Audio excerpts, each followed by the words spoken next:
She was a really good mom. She was really encouraging like that, but nobody didn't understand Sam and Brad's subsistence. Not much longer to go. Talk to us about that, or she would show us what to do. All right. Woo! Making another. I'm gonna get gas now. I like to fill up when I'm halfway, sometimes, as opposed to less than that, because I don't ever know when there's gonna be a gas station sometimes. But I'm pulling up to a gas station, and I'm also going to look for an energy drink. Okay, there's a cop. But I'm also going to look for an energy drink up in this Circle K, because I still have 7 hours and 22 minutes. So I'm gonna get gas, probably something to drink, and then I'll probably use the bathroom too, just because I'm here. So, peace. Okay. Tank full, bladder empty. No yerbas or anything though. So, I'm trying to see on Google if there's any nearby. And it's like there's stores that have it, but it's like an extra like 15-20 minutes out of my way. And I also don't support Walmart nor Target, so I'm not going to those places. So no yerbas, but I got myself some water, which was very much needed. Bam. You So I am at least gonna have water. And yeah. Gotta get back on this road though. I'm losing it. But this Up and Vanished podcast, this latest season has me intrigued, so I'm sticking through it. See you soon. The range of how many miles this gets, like, I don't know if you can see that, says 479 miles. The tank is empty. That's the rest of my trip. I could make it there on this full tank and get to the gas station in the morning. I'd have like 20 miles left and be pushing it, so I'm not gonna do that. But this car is just amazing with how much gas it can handle. Like old school cars, like I'm realizing old school Buicks, if you're gonna invest in getting yourself an older car or something, get this one. And this is my friend's car. It's only got 49,673 miles on it. It had more on it, or I mean less on it, obviously, when I took it up here. And this car is a 08. So it's just like, man, my friend's dad, he really took care of this car. And, you know, because of that, I'm able to benefit. And that's like, you know, a grateful thing. Like, it's, you don't get that opportunity often to have a friend trust you with the car, for one, and then for two, to have them trust you with it for weeks at a time. And it's just, you know, very grateful to have the people that I have in my life. I'm very sentimental today for some reason. I've just been feeling very like overwhelmed with how much I care for the people in my life and how great my friends are. And you know, I'm happy friendships exist and you get to choose who you want in your life. It's a beautiful thing to be able to do that, and I'm happy with the people that chose to have me in their life and I chose to have them in my life. But this is a good car. That's my point. This car is great.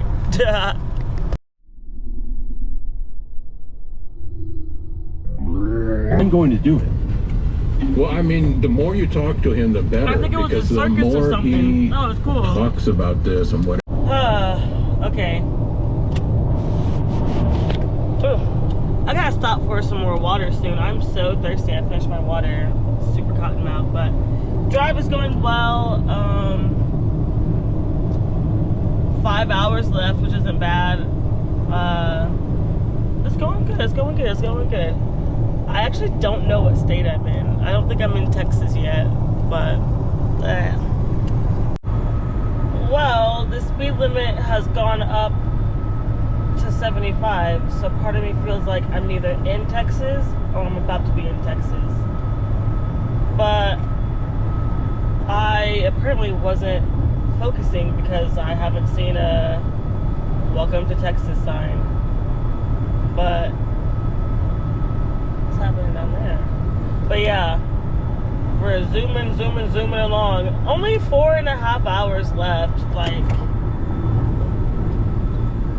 it's not bad. I'm actually booking it. Well, not speeding, but like I'm chilling. I'm good. I just gotta pee and I need water. But I keep missing the exits. I keep forgetting that I'm needing to exit, and then I pass the gas station. I'm like, oh well, should have exited. So it's just my fault. All right, pulling up to some place called Road Ranger. Part of me is wondering if I should get gas here. I'm not even at half a tank yet. I don't know how much gas costs. I'm just gonna park at a tank and we'll find out from there.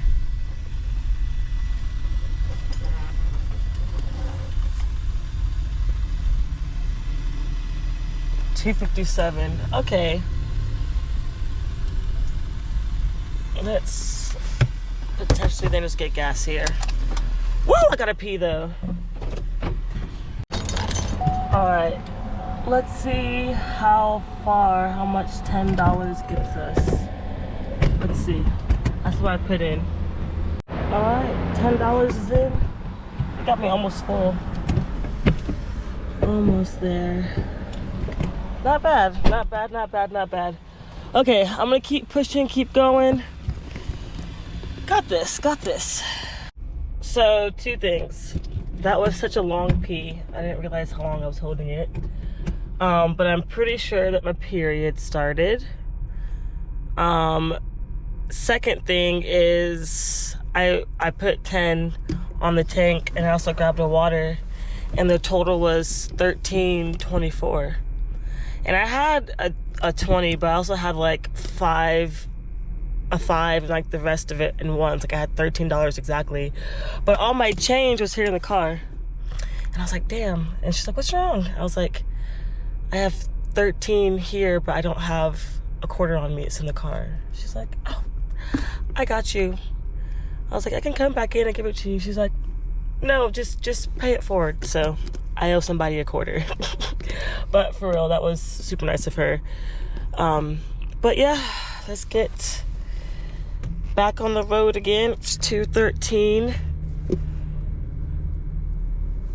Let's see if this energy stays. I am also a little smelly. Something about me being in a car for a long period of time just really just makes me perspirate like a lot. And I'm just sweaty as fuck. And it's not like I don't have my air on. My air's on. It's just I'm sweaty and smelly. Alright, on the off chance my period did actually start, I'm going to take some of this PMS relief just in case, and then when I get to a gas station I'm going to put one of these honey pot pads on, just because for me that makes my cramps less severe.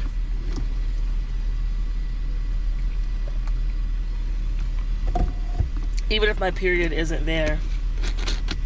And I've had mild cramps, and my period is supposed to start. It's my second one this month, which is what's annoying too, and it's supposed to start. I had 2 last month as well.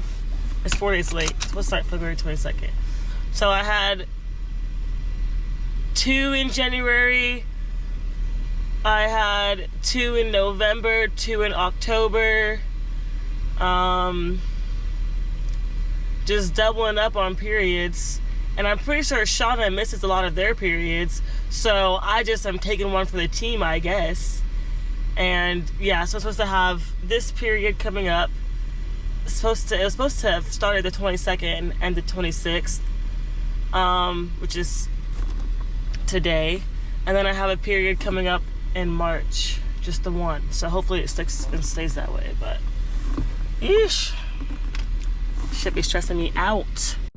Oh my God, real quick before I take off, this is so cool. I have 414. Oh, it just changed. It says 411 now, but it was 414 miles until I'm home. I keep my shit in kilometers. So it was 414 kilometers till I'm home. It was 414 until I was out of gas, and then 414 kilometers until I was home. I thought that was cool that they both said 414. Popo. Receiving literally daily in the meantime. Okay. You can't keep chasing all the white rabbits, but you can't ignore. Ooh. I had to pee again, so I did. Found a Circle K. This guy is being sketchy. I don't know what city I'm in. I'm about to try to figure that out. I'm 3 hours and 20 minutes from home, but kind of a weird encounter. I'm in basically Liberty, Texas. And first of all, finally got yerba. I'm happy about that. Second, I hate using public restrooms. It's one of my biggest pet peeves. Using it in Georgia is a lot different because I'm around black people, and black people just know what black women look like. So I don't ever really get questioned when I'm in Georgia. But here in Texas, I get questioned a lot. So I really hate using the restroom unless Shauna's with me, so I can like have a bathroom buddy. And I went pee. First of all, I was right, my period did start. Second, I went pee, and it was a long ass pee. And I was done, and when I came out, there's this lady. She was like about to wash her hands, and then she saw me and was like, she like didn't run out, but like essentially she ran out. Like she scurried as fuck out there, and then like said code red to like her daughter or something. And it was so weird, and I was like, I'm not gonna overthink it. Like, you know, maybe she's just weird and freaking out about something else. It's not always about me, you know. Then when I got in line, like she kept staring at me and like got anxious and stuff, and I'm just like, I don't know, it really pisses me off when people just assume that a black woman is trans, and it's just like, I hate Texas sometimes. I know I'm saying I'm ready to be back, and I am ready to be back, but bigotry is everywhere. I'm not saying it's just in Texas, so it's not just a Texas thing, but I definitely don't like traveling alone for the reasons like that. And then it turns out the last city I was in, what was it called? Starts with a V. Jade, the drummer for our band, I was in Vidor, Texas. She was like, it's a sundown town, so like if you're still in that town, get out. So I was already out, but I was like, I mean, good to fucking know. But yeah, and then this whole bathroom thing happened, which I don't know why I'm still sitting here. I should have already been drove off, but I see other black people here, so I feel somewhat comfortable. But yeah, I'll talk about that more in Queer Truths, Black Lens. You know, that's something that I think a lot of white women who consider themselves masked actually don't really have to deal with, and that's like it never happens to them. But I just think it's more prevalent to happen to black women, especially like a black woman like me who's got very prominent cheekbones. You know, I've got a very strong facial features, and I'm naturally like muscular, so you know, I think it's a little bit different with white women than it is with black women. So I'm gonna make a Queer Truths, Black Lens episode about that once I'm back settled into Austin. But yeah, I'm back on the road, just had to share that. Alright, I am stuck in sit still Houston traffic. I wonder if there's a way around this, or if I just have to deal with this. Oh, because that would save me 15 minutes. Excuse me. Okay, just finished my yerba. I've got an hour and a half left in the final stretch. Probably going to need to stop about one more time. But yeah, man, we're making good time. Should be home around 7-ish p.m. Oh, so I'm an hour and a half from home. And I was supposed to stay in Georgia until like March 10th. And I was only coming back then because the band has 2 shows March 13th. I'm coming back now because I got accepted to trade school and have orientation March 4th, and school starts March 10th. Okay. So my plans to stay in Georgia and help take care of my dad got cut a bit short. Alright, so I'm an hour and a half from home. I FaceTimed my dad this morning. You know, we were talking about how he was feeling and stuff, and he said he was feeling okay. He was basically, he's still in the hospital, which they said was going to be a 4-day recovery, but it's been like, you know, a week and a half now. So they did a biopsy 2 days ago, and the results came back today. And my brother just texted me and said, just letting you know, Daddy had to go back to surgery earlier. There was some bleeding from biopsy he got, but he just got into recovery room. I'll let you know more when I get more info. So that's upsetting and worrisome. So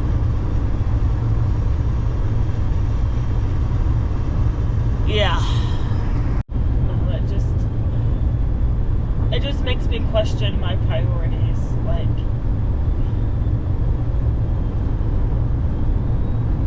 should I have left? I was too anxious to get back home to start this new path of life and stuff.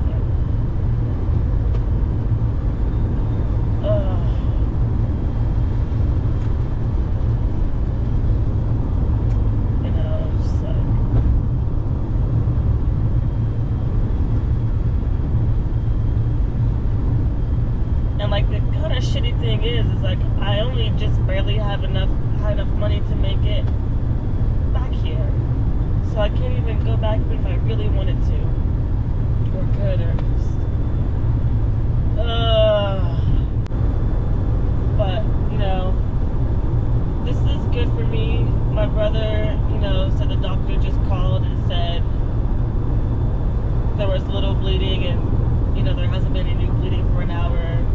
But I haven't cried the whole time I've been in Georgia, because when I'm in like fix mode and help mode, I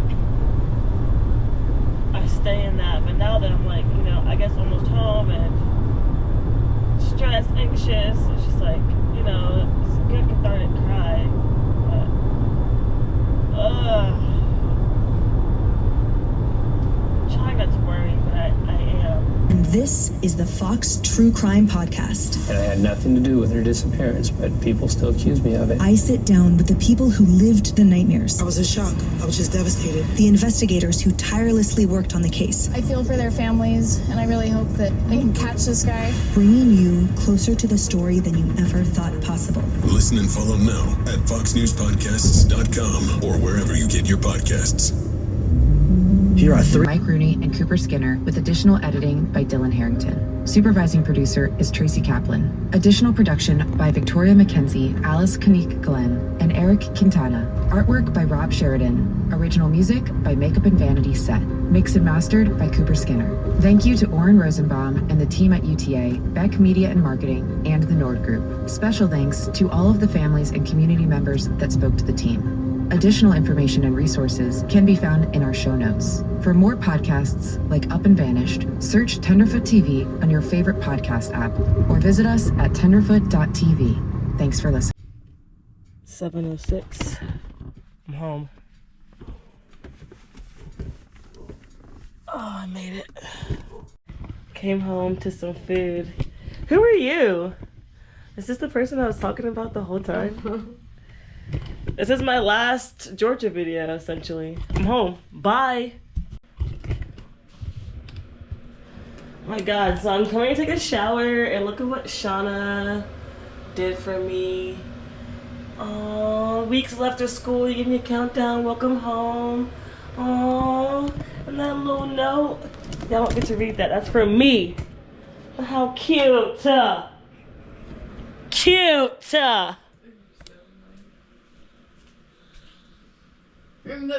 The cutest way. Cute. Yeah.